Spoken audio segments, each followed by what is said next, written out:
Hello, my name is Jeremy, this is Red Means Recording, and welcome to video 3 in a series where I talk about the Teenage Engineering OP-1 digital synthesizer workstation piece by piece. The first video was sort of an overview. The second video we talked about the synth engines, and in this video we're going to talk about the drum engine. This series is geared towards people that have very little understanding of what the OP-1 does, or are complete beginners of it, or want to get one, etc., etc. So if you are a OP-1 veteran, this might not be for you. But that said, let's go ahead and move on. The OP-1 has 8 slots for synth presets and drum presets that you have access to at a time. That does not mean that you only have access to 8 presets completely, but you can have 8 loaded up at one time.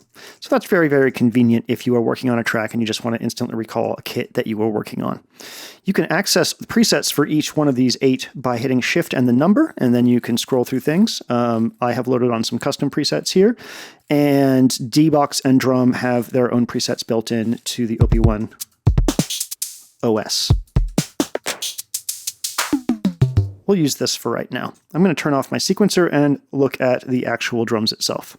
So the way the drum kits work in here is that they are a mono 16-bit AIF FFF file, and you can see that they're just a series of drum hits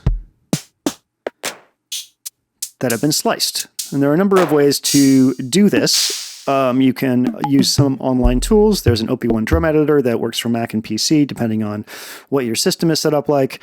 And I do believe that the OP-1 will auto-slice things that you put in. But if you need to adjust slice points, you can use the green and white knobs to adjust slice points. And depending on how zoomed in you are, you'll have more resolution. So you can see that each one of these keys is filled up with stuff. You can change the pitch of each slice. This is play mode. Now for a, let's see, longer thing like this flute sample here, you can hear that it released when I released my hand. That's because it's in the mode that will only play as you have the key held down. If I switch to this mode, it will play through regardless. So that can be useful, depending on what kind of sample you're working with. Now, obviously, because these take samples, you can put content that is either drum-related or melodic-related or effect-related, whatever you want. It doesn't really matter. That's one of the nice things about having a sampler is having access to all kinds of sounds on your OP-1. So, pitch, hitting Shift in the mode will let you reverse a slice and turn it up and down in volume.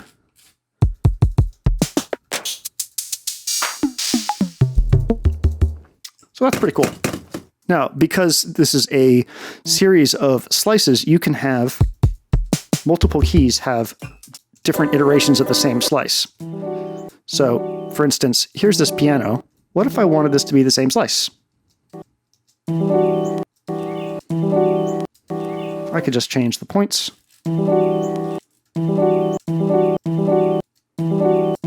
Now I could do that and reverse it. I mean, it's not a great example, but you get the point.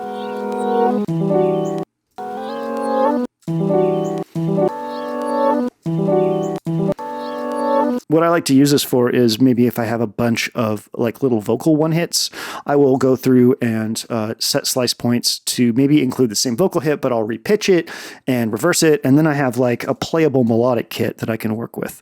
So that's really, really fun. You have access to some strange envelopes with the drum synth. If you hit 2, you'll get there. I never use these. And I'm not really quite sure how it works, but I urge you to go read the Teenage Engineering Guide for it if you want to know more about that. You also have access to an LFO, which can be assigned to any parameter within the drum synth itself. So the drum track, besides having the sampler thing, also has a drum synth called D-Box, where every key can be a different synthesized drum sound. And they're wild. Very digital, very glitchy, but very snappy. And you can hear that he's included some tones up there, which is really cool. So we could sequence this.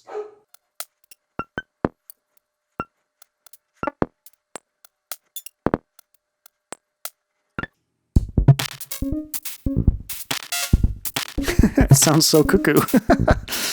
So each key can be a different iteration of this drum synth.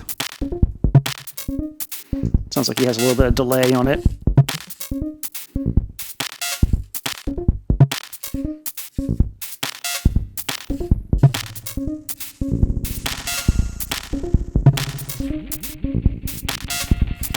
So let's just talk about it real quick. It's pretty inscrutable in a way.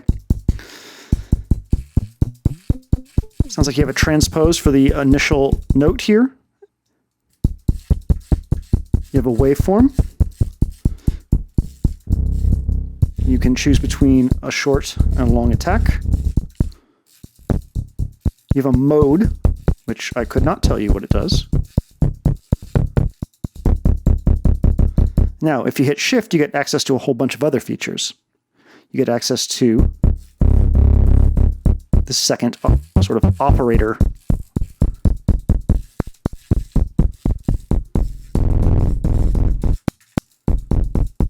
You also get access to a filter. So you can hear, like, there's a decent clap.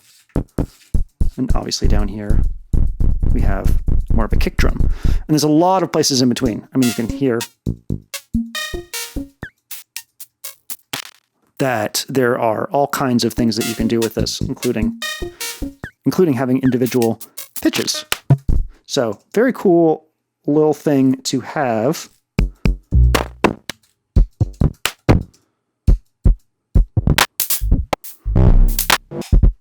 And that is D-Box. So there's not a ton to say about this particular part of the OP-1. You can load your own samples into it, you can slice them up, and you can change the pitch and playback mode of each sample. But one of the things that's really cool about both the sampler in the synth engine and the drum mode is that you can take stuff from the tape and have it go back as a sample. So I'll show you how this works. Watch. I'm going to hit record and just use that little bit. So the way the tape works is you can cut and paste small pieces of it, or lift and drop. So I'm going to hit the lift key here. I'm going to go back to an empty slot. I'll just call 8 an empty slot, and I'm going to hit down. And I just dropped that sample on there. Now, why is this useful? Well, because now I can go apply an effect. So let's see. Let's use something really obvious like the phone effect.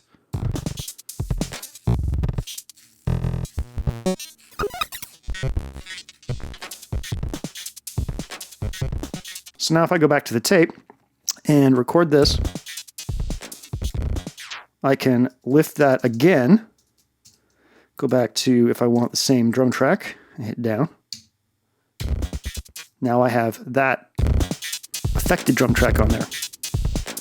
So I can add another effect. Go back to the tape, record it, lift, go back to my drum, drop it, and then finally let's use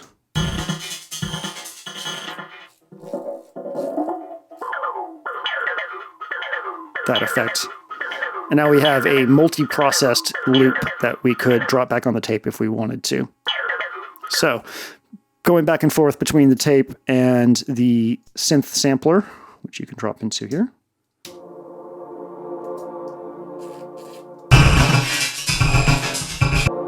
I don't know. It depends on what you're recording. If you're recording like a single instrument hit or something like that, then going into the synth sampler is what you want to do. If you're recording like something you want to slice up again, then just drop it into the drum sampler and just go nuts with resampling. It's a really, really cool technique. So that is the drum sampler. You can use it to slice, you can use it to dice, you can use it to repitch, you can use it to play back kits, you can use it to play back melodic things. Whatever you want. In the next video, we will talk about the effects. My name is Jerry, this is Red Means Recording, and I hope you have a wonderful day.